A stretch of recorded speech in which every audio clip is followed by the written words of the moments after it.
মাওলা, ইয়া আল্লাহ তুমি বলছো তোমার হাবিবের মাধ্যমে জানছি কোন বান্দা যখন অপরাধ স্বীকার করার পরে তোমার কাছে ক্ষমা চায় তুমি ক্ষমা করে দাও।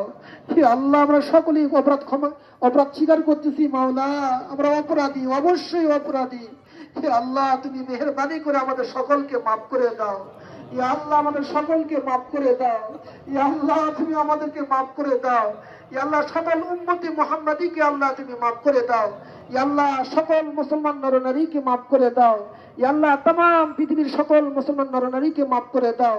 ইয়া আল্লাহ, তুমি দয়া করে মেহেরবানি করে মাওলা तमाम পৃথিবীর মাটির নিচে যত মুমিন মুমিনা শহীদ আছে সকলকে মাফ করে দাও। ইয়া আল্লাহ, খাস করে আমরা যারা হাত উঠাইছি আমাদের অনেকেরই বাবা কবরে চলে গেছে, অনেকেরই মা কবরে চলে গেছে। ইয়া আল্লাহ, যে মা কত কষ্ট করে আমাদেরকে পেটে ধারণ করছে আল্লাহ, ইয়া আল্লাহ কত প্রসবের সময় কত কষ্ট সহ্য করছে আল্লাহ, ইয়া আল্লাহ নিজে অশান্তির মধ্যে থাকি আমাদের শান্তির চেষ্টা করছে মাওলা।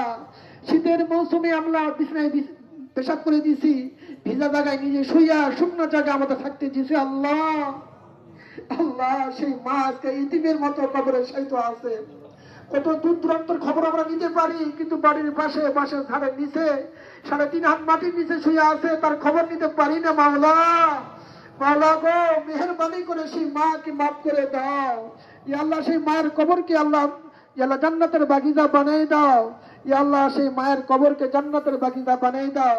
ইয়া আল্লাহ, যে বাপের ওসিলায় যে বাবার ওসিলায় এই পৃথিবীর মুখ দেখতে পারছি, ইয়া আল্লাহ সেই বাবা কবরে শায়িত, মেহেরবানি করে মাওলা সেই বাবাকেও আল্লাহ তুমি মাফ করে দাও।